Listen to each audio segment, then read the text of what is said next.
प्रस्तुत है कृषि एवं किसान कल्याण मंत्रालय, भारत सरकार द्वारा प्रायोजित कार्यक्रम किसान की बात।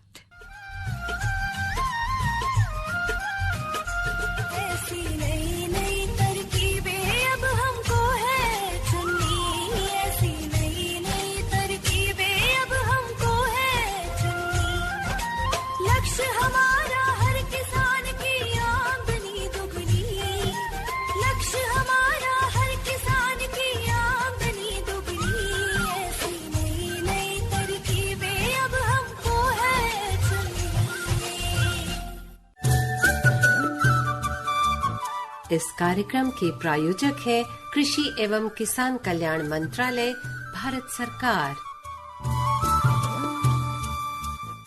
नमस्कार मित्रों, स्वागत है आप सबका कार्यक्रम किसान की बात में। मैं हूँ नीलम मदान और मेरे साथ हैं अमित तेवतिया। तो आप ही से शुरू करते हैं। तो ये बताएं, जब हम किसी भी क्षेत्र में अव्वल आ जाते हैं, शिखर पर पहुंच जाते हैं, तो हम आराम में आ जाते हैं, मतलब अब आनंद ही आनंद है, सब कुछ बढ़िया से चल रहा है, या फिर हमारी जिम्मेदारियां बढ़ जाती हैं? जिम्मेदारी बढ़ जाती हैं और कोशिश भी रहती है कि हम निरंतर उसी स्थान पर बने रहें।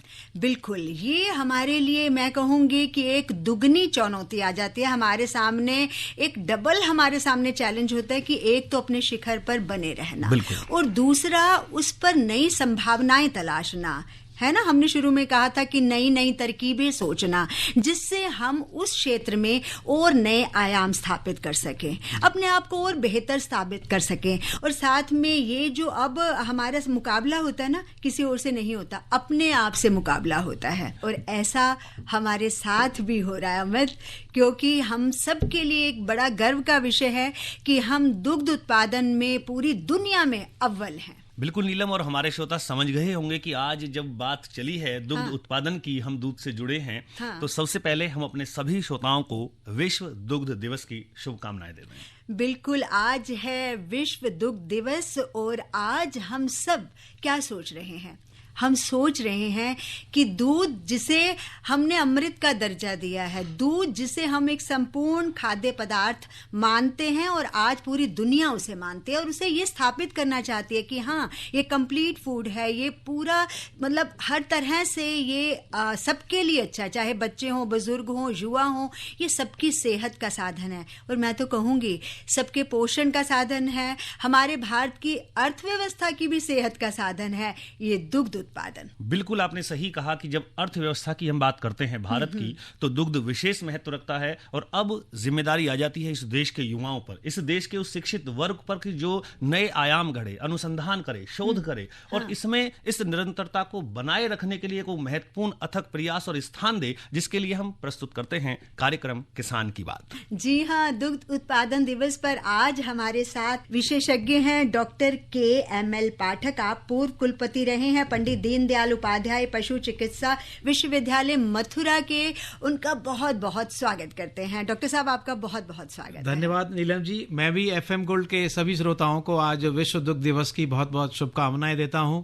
और जैसा अभी आपने कहा, अमित जी ने भी कहा कि हमारा देश, हम भाग्यशाली है कि पिछले 10 वर्ष से हम दुग्ध उत्पादन में नंबर 1 है। आज हमारा पूरा विश्व जो है जानता है कि जो हिंदुस्तान है, इंडिया है, और दूध जैसा कि हम जानते हैं, हम 221 मिलियन टन दूध हम पैदा कर रहे हैं।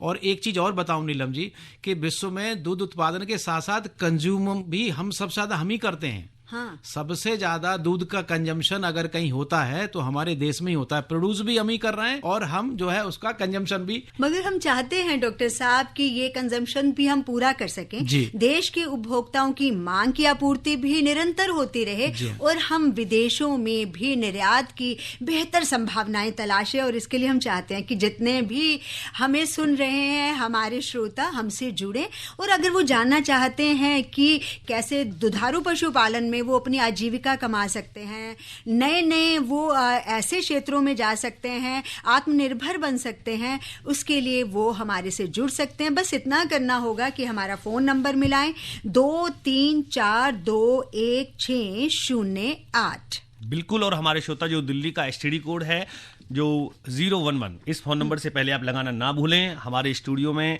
यहाँ विशेषज्ञ उपस्थित हैं, क्योंकि आज का विषय है वो ऐसा ही है, डेयरी व्यवसाय में रोजगार की संभावनाएं। कौन कौन सी संभावनाएं हैं?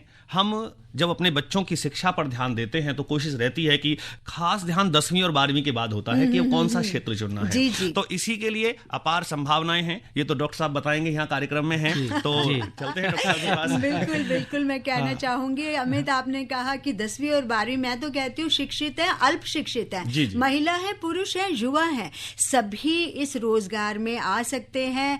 संसाधन ज्यादा नहीं चाहिए तो एक सही जानकारी और प्रशिक्षण। और आज जानकारी के लिए हमारे साथ डॉक्टर ML पाठक हैं। डॉक्टर साहब, हम जानना चाहेंगे कि जिन संभावनाओं की बात हम कर रहे हैं वो हैं क्या? देखिए, डेयरी क्षेत्र में कैरियर बनाने वालों के लिए सरकारी और गैर सरकारी क्षेत्रों में रोजगार के बहुत अच्छे अवसर उपलब्ध हैं। आवश्यकता इस बात की है, जैसे अभी नीलम जी आपने सही कहा कि हमको बच्चे जो 10+2 बच्चे जिन्होंने 12वां पास किया है बच्चों ने, और जो ये कैरियर के बारे में सोच रहे हैं, मैं विशेष रूप से बात करूंगा जो बच्चे विशेष रूप से जिन्होंने बायोलॉजी से 12 किया हुआ है, तो उनके लिए डेयरी में अपार संभावनाएं, अपार अवसर हैं उसके अंदर। इसमें डेयरी फार्मिंग है, जैसे अगर ग्रामीण क्षेत्र की महिलाओं की हम बात करते हैं, क्योंकि अगर हम ये बात करें कि हम महिला सशक्तिकरण की जब बात करते हैं तो डेयरी से अच्छा कोई ऐसा व्यवसाय नहीं है जो महिला सशक्तिकरण को करता हो। सबसे अच्छा साधन है गांव में, चाहे वो महिला पढ़ी लिखी है, चाहे वो महिला पढ़ी लिखी नहीं है।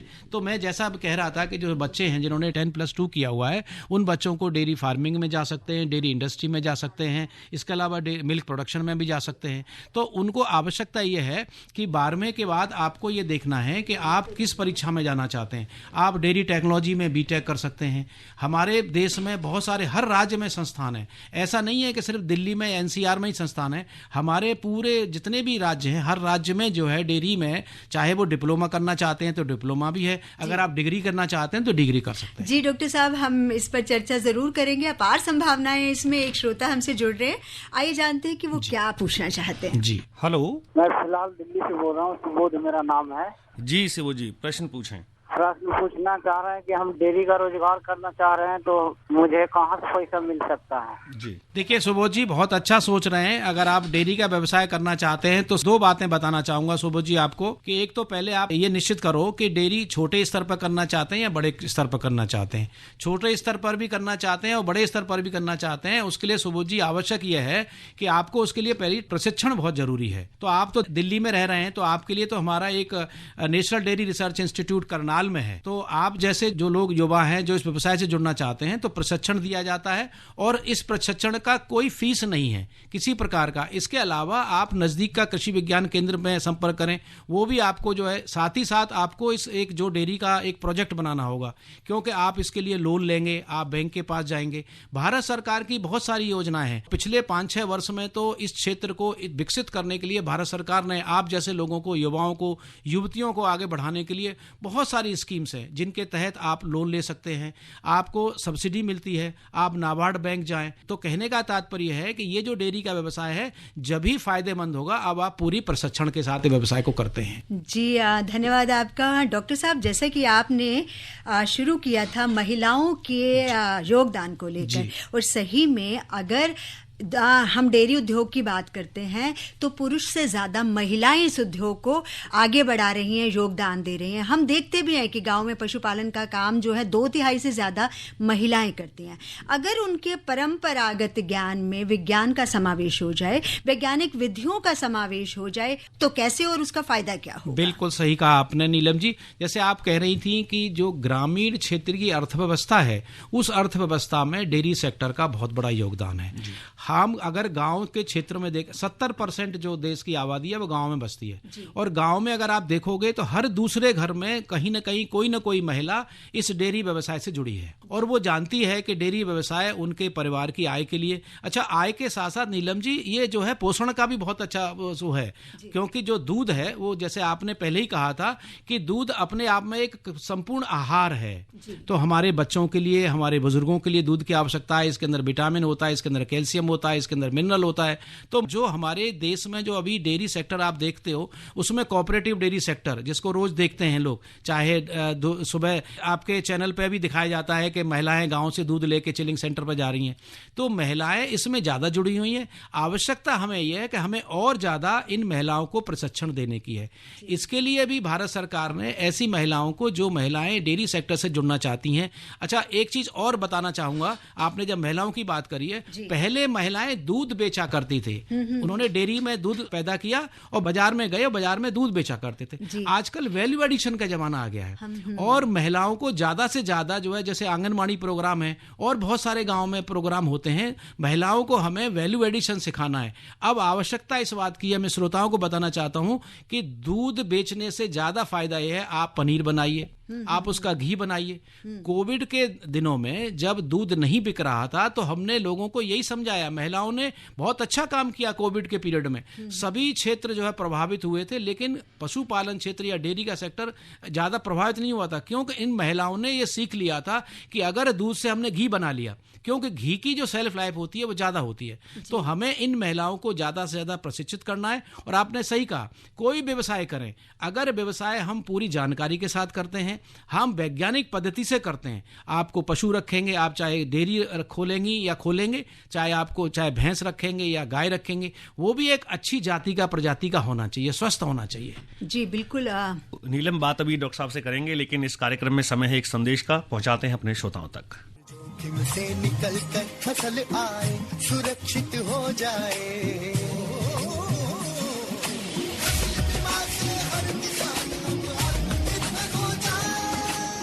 संकट के समय प्रधानमंत्री फसल बीमा योजना किसानों के लिए वरदान है। अब सूखा पड़े या बाढ़ आ जाए कोई डर नहीं, अब ओले पड़े या कीट पतंगे फसल खा जाए कोई फिक्र नहीं, क्योंकि हमने लिया है प्रधानमंत्री फसल बीमा। बुआई से फसल कटाई तक हर जोखिम का दावा, न्यूनतम प्रीमियम पर अधिकतम भुगतान का वादा। योजना से हर साल जुड़ रहे हैं 5 करोड़ से ज्यादा किसान। अब आपकी है बारी। नजदीकी कृषि कार्यालय, सहकारी समिति, बैंक शाखा, अधिकृत बीमा कंपनी या जन सेवा केंद्र में स्वेच्छा से करा सकते हैं पंजीकरण। फसल बीमा पोर्टल या फसल बीमा ऐप द्वारा भी कराया जा सकता है पंजीकरण। प्रधानमंत्री फसल बीमा योजना, आपकी फसलों का संपूर्ण सुरक्षा कवच। कृषि एवं किसान कल्याण मंत्रालय। एक बार फिर से आपका स्वागत करते हैं कार्यक्रम किसान की बात में। आज का विषय है कि डेयरी व्यवसाय में रोजगार की क्या क्या संभावनाएं हैं। आज हम मना रहे हैं अंतर्राष्ट्रीय दुग्ध दिवस और आज हमारे साथ हैं डॉक्टर ML पाठक, पूर्व कुलपति पंडित दीनदयाल उपाध्याय पशु चिकित्सा विश्वविद्यालय मथुरा से। और हम चाहते हैं कि ज़्यादा से ज़्यादा आप जुड़े हमसे और जाने कि कैसे डेयरी व्यवसाय को शुरू किया जा सकता है। कोई मुश्किल नहीं है, संसाधन कम है आपके पास, कोई मुश्किल नहीं है, आपको जानकारी नहीं है, अभी कोई मुश्किल नहीं है, आपके पास ज़मीन नहीं है ज़्यादा, बस ज़रूरत है जानकारी की, सही जानकारी की। और इसके लिए हमारे साथ जुड़िए। हमारा फ़ोन नंबर है 23421608। जो दिल्ली के बाहर से श्रोता हमें फ़ोन करें वो दिल्ली का STD कोड मिलाएं 011, फिर मिलाएं 23421608। तो डॉक्टर साहब, हम बात कर रहे थे कि महिलाओं के योगदान की, है ना। वैसे तो मैं कहूँ कि ये तमाम तरक्की विकास जिस पर है हमें मान अभिमान, मेरी भी आभा है इसमें, मेरा भी है योगदान। ये सच में अगर जो उनका खामोश संघर्ष है उसमें अगर विज्ञान की वो आ जाए, अगर वो पगडंडियों से विश्वविद्यालयों तक बच्चे पहुंच जाएं, तो वो निश्चय नए नए आयाम गठित कर सकते हैं। और ऐसा हो भी रहा है, कितने सारे नए नए स्टार्टअप आ रहे हैं इस क्षेत्र में। जी हाँ जी। देखिए, आपने बहुत अच्छी बात करी, स्टार्टअप की बात करी। अभी तो इस खासकर जो कृषि, पशुपालन और डेयरी सेक्टर में इतने स्टार्टअप हैं, नए नए बच्चे जो है IIT पास करके, IIM से पास करके बच्चे नए स्टार्टअप कर रहे हैं। और हमारा जो देश है भौगोलिक दृष्टि से डेयरी सेक्टर के लिए सबसे अच्छा है। आप चाहे नॉर्थ में चले जाइए, चाहे साउथ में चले जाइए, चाहे थोड़ा बहुत ईस्ट का जरूर मैं बात करूंगा कि वहाँ थोड़ा सा कम है, लेकिन भौगोलिक दृष्टि से डेयरी जो है सबसे बढ़िया लाभदायक व्यवसाय है। और इसमें जो है बच्चों को आगे आना चाहिए। और मुझे खुशी है कि बहुत सारे बच्चे स्टार्टअप में, डेयरी सेक्टर में आगे आ रहे हैं। आवश्यकता इस बात की है कि इन बच्चों को सही जानकारी हो, आपको कहाँ से, अगर आप अपना स्टार्टअप करना चाहते हैं, जैसे अभी आपने कहा, हो सकता है कुछ गांव के बच्चे हैं जिनके माँ बाप के पास ज़्यादा जमीन नहीं है, हो सकता है उनके माँ बाप सीमांत किसान हो, लेकिन वो डेयरी फिर भी प्रारंभ कर सकते हैं। मैं तो हमेशा कहता हूं कि जो डेयरी सेक्टर में आज जो हम नंबर 1 है जो मिल्क प्रोडक्शन में, इसमें हमारी देश की महिलाओं का बहुत बड़ा योगदान है। जो डेयरी सेक्टर जो कोऑपरेटिव मोड है जो हमारे यहाँ आप देखते होंगे टीवी पे ऐड आते हैं, गांव की महिलाएं दूध निकाल के चिलिंग सेंटर ले जाती हैं, सुबह सबसे पहले वो जो है दूध ले जाती हैं वहां पे। तो अब आवश्यकता जो मैं फिर कहूंगा कि इन ऐसे उद्यमियों को जो स्टार्टअप करना चाहते हैं, ज्वाइन करना चाहते हैं, उन्हें वैल्यू एडिशन वाला स्टार्टअप करना चाहिए। वैल्यू एडिशन का मतलब ये हो गया कि जो हमारा दूध है, दूध से आप मक्खन बना सकते हो, दूध से आप चीज बना सकते हो, दूध से घी बना सकते हो, कंडेंस्ड मिल्क बना सकते हैं, मिल्क पाउडर है, दही है, मिठाई है, छाछ है, आइसक्रीम है। दूसरी बात आपने देखी होगी कि अभी बीच में कोविड का बड़ा खराब समय आया था, लेकिन अब इस समय जो है जो टूरिज्म इंडस्ट्री है हमारी वो बूम पे है इस समय। हर व्यक्ति, होटल इंडस्ट्री इस समय बूम पे है। वहां पर इन सारे दूध के जो प्रोडक्ट हैं इनकी बड़ी भारी डिमांड है। तो इन डिमांड को पूरा करने के लिए हमें ज्यादा से ज्यादा युवाओं को प्रोत्साहित करना है कि आप डेयरी व्यवसाय से जुड़िए। एक तो ये हो गया। दूसरी जो जहां हमने बात शुरू करी थी कि अगर कोई बच्चा या बच्ची उसने 10+2 का एग्जाम दिया हुआ है और वो ये चाहते हैं कि मैं इस डेयरी व्यवसाय में 2-3 इसके फील्ड हैं। पहली बात है कुछ बच्चे चाहें तो डेयरी व्यवसाय में टीचिंग में जा सकते हैं। हमारे हर राज्य में डेयरी संस्थान है, वहाँ फैकल्टी की आवश्यकता पड़ती है, बच्चे वहाँ एडमिशन ले लें। इसके अलावा बच्चे अनुसंधान, डेयरी में क्या क्या अनुसंधान कर सकते हैं उसमें जा सकते हैं। इसके अलावा कृषि विज्ञान केंद्र है, एक्सटेंशन है, मार्केटिंग है, पैकेजिंग है, इतने एरियाज है इसमें। इसके अलावा कुछ लोग जो बच्चे आजकल लड़कियां डेयरी सुपरवाइजर का बहुत अच्छा काम कर रही हैं, इतना बढ़िया पैकेजिंग में देखिए महिलाओं का इतना बड़ा योगदान है। तो ये जो बच्चों के लिए बस जानकारी की आवश्यकता है। और मैं ये समझता हूं कि हमारा जो युवा है हमारे देश का, जो हमारे प्रधानमंत्री जी भी कहते हैं कि सबसे ज्यादा स्किल्ड अगर हमको देश के बच्चे तैयार करने हैं तो हमें अपने हिंदुस्तान में ही सबसे ज्यादा टैलेंट हमारे इंडिया में है। और ये फैक्ट है। और अगर आप देखोगे इनको, चाहे किसी भी सेक्टर में चले जाए, आप एग्रीकल्चर में चले जाओ, डेयरी में चले जाओ, वेटरनरी में चले जाओ, फिशरीज में चले जाओ, हॉर्टिकल्चर में चले जाओ, इन सब क्षेत्रों में जो हमारे टैलेंटेड बच्चे हैं बड़ा नाम कर रहे हैं। और उनको आवश्यकता यह है कि जब भी आप प्रारंभ करें, कोई भी अपना बिजनेस प्रारंभ करें, लेकिन वो होना चाहिए पूरे प्रशिक्षण के साथ साथ। प्रशिक्षण अगर आपने ले लिया है तो आप इसमें मात नहीं खाएंगे, आपको कहीं नुकसान नहीं होगा। बिल्कुल सही बात है। अगर काम करना है, अगर हम पशुपालन भी कर रहे हैं तो एक व्यवसाय की तरह करें, जो ज्ञान पर आधारित हो, जानकारी के साथ किया जाए और उसमें हम सफल हो सकते हैं। अच्छा डॉक्टर साहब, ये हमने कहा कि बच्चे कैसे विश्वविद्यालय का भी जा सकते हैं जो पढ़ना चाहते हैं आगे।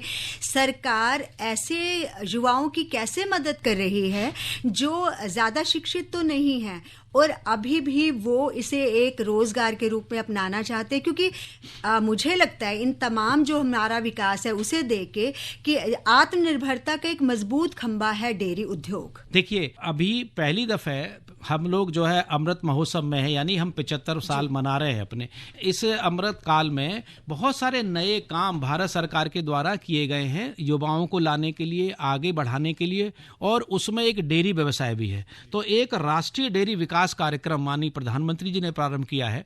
इसके तहत जो युवा या युवती हमारे, चाहे वो ग्रामीण क्षेत्र से हैं, चाहे वो सेमी ग्रामीण क्षेत्र से हैं या फिर अर्बन क्षेत्र से हैं, तो उनको इसमें ट्रेनिंग दी जाती है। उनके लिए जो है लोन उपलब्ध कराए जाते हैं, उनके लिए सब्सिडी दी जाती है और उनको बैंक, नाबार्ड जो है, नाबार्ड बैंक के कई कार्यक्रम हैं जिसके अंदर एक डेयरी इंफ्रास्ट्रक्चर डेवलपमेंट फंड है, माननीय प्रधानमंत्री ने प्रारंभ किया है। जी सर, हम इस पे जरूर चर्चा करेंगे। डॉक्टर साहब, एक श्रोता हमसे जुड़ रहे हैं। हेलो। हाँ जी, नमस्कार डॉक्टर साहब। जी नमस्कार, स्वागत है कार्यक्रम किसान की बात में। सर अपना नाम बताएं और कहाँ से बात? मैं सर बबलू बोल रहा हूँ, दिल्ली से बोल रहा हूँ। ये पूछना चाह रहा था, जैसे गांव में हम लोग जैसे गाय पालते हैं तो उसका दूध निकाल के हम लोग बाजार में बेचते हैं। अगर किसी कारण बस गाय की मृत्यु हो जाती है तो हमें सरकार से कितनी मदद मिल सकती है और कैसे मिलेंगे सर? देखिए बबलू जी, अगर किसी वजह से दुर्भाग्यवश आपने कहा, बिल्कुल अगर गाय की मृत्यु हो जाती है तो अगर गाय का आपने इंश्योरेंस करा रखा है, आपने इंश्योरेंस कराया हुआ है कि नहीं कराया हुआ है? सर इंश्योरेंस तो नहीं कराए हैं। हाँ, तो इंश्योरेंस के बगैर नहीं होगा। और मैं आप जैसे श्रोताओं को भी बताना चाहूंगा कि आप चाहे कोई भी पशु पालिए या कोई वाहन रखिए, कुछ भी करिए, लेकिन उसका इंश्योरेंस जरूर कराइए। क्योंकि अगर किसी दुर्भाग्यवश कुछ दुर्घटना में इनकी मृत्यु हो जाती है या कुछ दिक्कत होती है, या मान लीजिए आपने जो घर बनाया है, जो उनके आवास के लिए घर बनाया है, उसमें ही कोई समस्या हो जाती है, तो अगर आपने इंश्योरेंस करा रखा है तो आपको उसका कुछ न कुछ तो पैसा भारत सरकार की तरफ से या राज्य सरकार की तरफ से मिल जाएगा। धन्यवाद बबलू जी फोन करने के लिए। और निश्चित रूप से जैसा डॉक्टर साहब कह रहे हैं कि इंश्योरेंस बहुत जरूरी है। कार्यक्रम में चर्चा आपसे जारी रखेंगे। विषय चल रहा है डेयरी व्यवसाय में रोजगार की संभावनाएं, लेकिन इस अंतराल के बाद। अरे क्या कर रहा है? इधर इधर इधर हम बोल रहे हैं तेरे बीजू का। उतला बोल रहा है? पक्षियों से तो हम खेत को बचा लेते हैं, पर इन घातक रसायनों से कैसे बचाएं? मतलब? देख बेटा, तू जो ये अंधाधुंध रसायन मिलाता है ना, मिट्टी की सेहत बिगड़ने लगी है। और जब माटी ही कमजोर पड़ जाएगी तो उपज कैसे सेहतमंद होगी? अरे पहले ऐसा नहीं था। पूछना अपने बड़े बुजुर्गों से, कैसे फसल लहलहाती थी, शुद्धता झलकती थी। हाँ, माटी भी तंदुरुस्त और लोग भी। अब पहली वाली बात कहाँ? पर अब तो सब यही डाले हैं। सब नहीं, आज भी लाखों जागरूक किसान परंपरागत विधि से फसल उगा रहे हैं। खर्चा कम और उपज की कीमत भी बेहतर पा रहे हैं। सच है? रे बेटे, एक्सपीरियंस से बता रहे हैं, धूप में बाल सफेद नहीं किए हैं। हाँ। ठीक है भाई, मैं भी आज से जैविक खेती शुरू करूंगा। माटी से प्रेम की परंपरा है, परंपरागत खेती।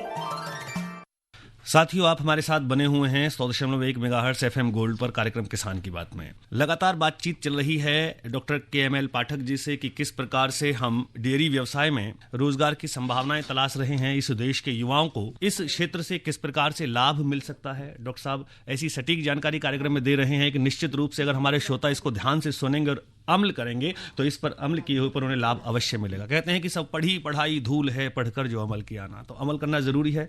जागरूकता उद्देश्य है हमारे कार्यक्रम का। अमित जी, श्रोता हमसे जुड़ रहे हैं, पहले हम जानते हैं कि वो क्या पूछना चाहते हैं। बिल्कुल, हम यही चाहते हैं कि हमारे श्रोता हमसे जुड़े। हेलो। हाँ, नमस्कार सर जी। नमस्कार, स्वागत है कार्यक्रम किसान की बात में। सर, मैं ये दिल्ली से बोल रहा हूँ। जी, अपना नाम बताएंगे सर? राम अचल जी। जो मैं आपको प्रोग्राम सुन ही रहा हूँ जी, उसमें आपने डेयरी उत्पादक के विषय में जो प्रशिक्षण के बारे में कहा है जी सर, उसका कोई कांटेक्ट नंबर? रामाचल जी, देखिए दिल्ली के पास एक जगह है करनाल। हाँ जी, हाँ जी। करनाल में एक नेशनल डेयरी हमारा इंस्टीट्यूट है, जिसको हम डेयरी का संस्थान भी कहते हैं, डेयरी संस्थान बोल देते हैं। आप वहां से संपर्क कर लें।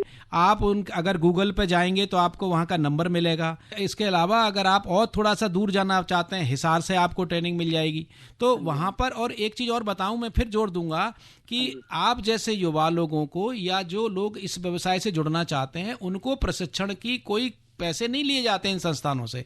ये भारत सरकार ने, क्योंकि हमको आत्मनिर्भर बनाना है। आत्मनिर्भर बनाने का मतलब हमारा सिर्फ पर्पज सरकार का बिल्डिंग से नहीं है। आप जैसे लोगों को जो व्यवसाय करना चाहते हैं, भले ही वो डेयरी का व्यवसाय करना चाहते हैं, आपको आत्मनिर्भर बनाना है। और आपको आत्मनिर्भर बनाने जब ही बना पाएंगे जब आप पूरी तरह से प्रशिक्षित होंगे। जी, तो धन्यवाद रामाचल जी फोन करने के लिए। और ये प्रश्न हो सकता है कि ना जाने कितने श्रोताओं का होता, क्योंकि भाई प्रशिक्षण बहुत जरूरी है। प्रशिक्षण आधार है किसी भी कार्य को करने के लिए, और प्रशिक्षण आधार से ही हम सफलता की ओर बढ़ते हैं। जी हाँ, डॉक्टर साहब, हम बात कर रहे थे कि भारत सरकार द्वारा क्या ऐसी हाँ, देखिए मैं इसमें ये नीलम जी बताना चाहता हूँ। देखिए, एक तो भारत सरकार ने एक तो डेयरी इंटरप्रेन्योरशिप डेवलपमेंट स्कीम, एक नई परियोजना ये प्रारंभ करी है। इसके अलावा एक राष्ट्रीय गोकुल मिशन है। ये सब जो योजनाएं हैं ये गांव के लोगों के लिए, ग्रामीण क्षेत्र के लोगों को जो है रोजगार उपलब्ध कराने के लिए। इसके अलावा एक राष्ट्रीय डेयरी विकास कार्यक्रम है। ये जो कार्यक्रम है ये सब बैंकों के माध्यम से चलते हैं, जो नाबार्ड बैंक है या कोऑपरेटिव बैंक है। तो इनसे जो है, इसके मुख्य रूप से क्या है, एक तो ये बताते हैं कि आप डेयरी व्यवसाय में सेल्फ एम्प्लॉयमेंट कैसे कर सकते हो। इन योजनाओं की एक तो खासियत ये है। दूसरी ये है कि आपको इंफ्रास्ट्रक्चर डेवलपमेंट कैसे करना है वो करना। जी डॉक्टर साहब, एक श्रोता हमसे जुड़ रहे हैं, ये जानते हैं। हेलो जी, कार्यक्रम किसान की बात में स्वागत है सर। कहाँ से बोल रहे हैं, अपना नाम बताएं और प्रश्न पूछें। हाँ जी, मैं रामरूप बोल रहा हूँ दिल्ली से। स्वागत है कार्यक्रम में, प्रश्न पूछें रामरूप जी। मैं अभी सर ये पूछ कर रहा हूँ, थोड़ी देर पहले बताया था कि इंश्योरेंस के बारे में। मान लीजिए उदाहरण के तौर पर 1 लाख रुपए की भैंस है मेरे पास जी, मैं उसका इंश्योरेंस करवाता हूँ जी। अगर कुछ होता है, ठीक है जी, नुकसान होता है, चोरी होती है या कुछ और भी कोई बीमारी हो, कुछ जी, कुछ, तो जैसे आप कुछ आइडिया देंगे इंश्योरेंस कंपनी कितना पेमेंट करती है? देखिए, वो तो आपके साथ जो एग्रीमेंट हुआ होगा ना इंश्योरेंस में, आपने कितने का इंश्योरेंस कराया है, उसको एक निश्चित वो होता है, आपको बताया गया होगा कि भाई मान लो आपने 60,000 का इंश्योरेंस कराया है या 40,000 का इंश्योरेंस कराया है, और अगर दुर्भाग्यवश उसकी मृत्यु हो जाती है तो कितना पैसा मिलेगा। तो आपके उसमें निर्भर करता है कि आप कितनी अमाउंट का इंश्योरेंस करा रहे हैं। ऐसे में यहाँ बैठ के आपको नहीं बता पाऊंगा कि मुझे ये नहीं मालूम है कि आपने अपनी गाय का इंश्योरेंस कितना अमाउंट का करा रखा। जी डॉक्टर साहब, जो हम अंतर्राष्ट्रीय विश्व दुग्ध दिवस 2023 मना रहे हैं, उसमें ये भी है कि सबके लिए पोषण हो, आजीविका भी हो, लेकिन साथ साथ हमें अपने पारिस्थितिकी का भी ध्यान रखना है, पर्यावरण का भी ध्यान रखना है। और भारत के लिए कहा गया है कि वो इस ओर पूरा ध्यान रख रहा है कि पर्यावरण भी सुरक्षित रहे और हम दुधारू पशुपालन में, डेयरी उद्योग में निरंतर आगे बढ़ते रहें। आपका क्या विचार है? बिल्कुल सही कहा आपने। देखिए, पर्यावरण तो हमें रखना, ये हम सबकी जिम्मेदारी है। ये जरूरी नहीं है कि सिर्फ डेयरी सेक्टर के लोग ही सोचें पर्यावरण के बारे में, लेकिन क्योंकि डेयरी सेक्टर में पशुपालन आता है, हमारे को इसमें पशु भी रखने होते हैं, और हम, जैसा मैंने कहा था कि हम विश्व में मिल्क प्रोडक्शन में नंबर 1 है, उसी तरह से पशुओं की संख्या में भी हम नंबर 1 है। तो हमें वहां भी ध्यान रखना है। बहुत अच्छी बात आपने नीलम जी कही है कि पर्यावरण का बहुत आवश्यक है ध्यान रखना। जो डेयरी सेक्टर में भी हमें सफाई रखनी चाहिए, हमें हाइजीन का ध्यान रखना चाहिए। और एक चीज और, आज क्योंकि विश्व दुग्ध दिवस है, हम स्वच्छ दूध की जरूर बात करेंगे। स्वच्छ दूध उत्पादन बहुत जरूरी है। बहुत सारी बीमारियां हैं जो दूध के माध्यम से मनुष्यों में जाती हैं, और ये विश्व दुग्ध दिवस का मनाने का उद्देश्य यही है कि मनुष्य के लिए दूध की क्या उपयोगिता है। साथ ही साथ, क्योंकि जैसा हमने शुरुआत में ही कहा था कि दुग्ध एक पूरा फूड है, कंप्लीट फूड है, तो वो स्वच्छ होना चाहिए, वो साफ होना चाहिए, उसमें कहीं गंदगी नहीं होनी चाहिए। तो मैं अपने जो लोग इस डेयरी व्यवसाय से जुड़े हुए हैं, मैं उनको कहना चाहूंगा कि आप स्वच्छ दूध उत्पादन करिए, क्योंकि जब आप उनकी वैल्यू एडिशन करोगे तो अगर वो दूध खराब होगा तो जो वैल्यू एडिशन से, अगर मान लो आपने चीज बनाया, आपने पनीर बनाया, तो वो भी खराब हो जाएगा। तो इसलिए वो जो है, ये भी पर्यावरण से जुड़ा हुआ है, तो पर्यावरण का भी उतना ही ध्यान रखें। भाई, जैसे कि जो प्रकृति है, जितनी हमारी इच्छाएं हैं, जरूरतें हैं, उन सब का पूरा ध्यान रख सकती है, और हमें भी उतना ही अपने प्राकृतिक संसाधनों का उपयोग करना चाहिए जितना हमारे हिस्से में आता है। ज्यादा पैसा होने का मतलब ये नहीं, एक उपभोक्ता होने के नाते कि कुछ भी बेकार नहीं जाना चाहिए, ना दूध का एक कण, ना दूध से बना हुआ कोई उत्पाद। और एक चीज और नीलम जी, दूध जरूर पिए। मैं श्रोताओं से कहना चाहूंगा कि एक गिलास दूध रोज पीजिए, रोज पीजिए, स्वास्थ्य के लिए बहुत जरूरी है दूध। लेकिन दूध अच्छा होना चाहिए, साफ होना चाहिए, हाइजीनिक होना। जी बिल्कुल सही में, अगर हम तो कहते हैं ना कि मिटा सकते हैं अपने दम पर गरीबी कुपोषण का अंधियारा, फैला सकते हैं पूरे विश्व में श्वेत क्रांति का उजियारा। अगर परंपरागत ज्ञान में मिल जाए नई तकनीक और ज्ञान, तो हर जुबान पे होगा माँ भारती का गुणगान। बिल्कुल नीलम, यही हमारे कार्यक्रम का उद्देश्य है कि जो श्रोताओं तक जानकारी पहुंचे वो सटीक हो, उससे उन्हें अपने जीवन में अग्रसर होने के नए नए जो सुझाव कार्यक्रम में यहाँ से जाते हैं, उनका वो निश्चित रूप से लाभ उठाएं। हम कार्यक्रम में विशेषज्ञों को आमंत्रित करते हैं, डॉक्टर्स आते हैं, वैज्ञानिक होते हैं। केवल इसके पीछे जो सोच है वो एक यही है कि इस देश के युवा को एक ऐसा रास्ता मिले जो उसे शिखर की ओर बढ़ाए, उसे मंजिल की ओर बढ़ाए। और ये संभावनाओं से भरा हुआ क्षेत्र है डेयरी उद्योग, और हमें विश्वास है कि डॉक्टर एमएल पाठक साहब ने जो हमारा मार्गदर्शन किया, उससे हम सब फायदा उठाएंगे। और इसी के साथ डॉक्टर साहब, आपका बहुत बहुत धन्यवाद। Thank you very much. और ले लेते हैं अनुमति अपने श्रोताओं से। कार्यक्रम किसान की बात सुनने वाले हमारे सभी श्रोताओं को नमस्कार।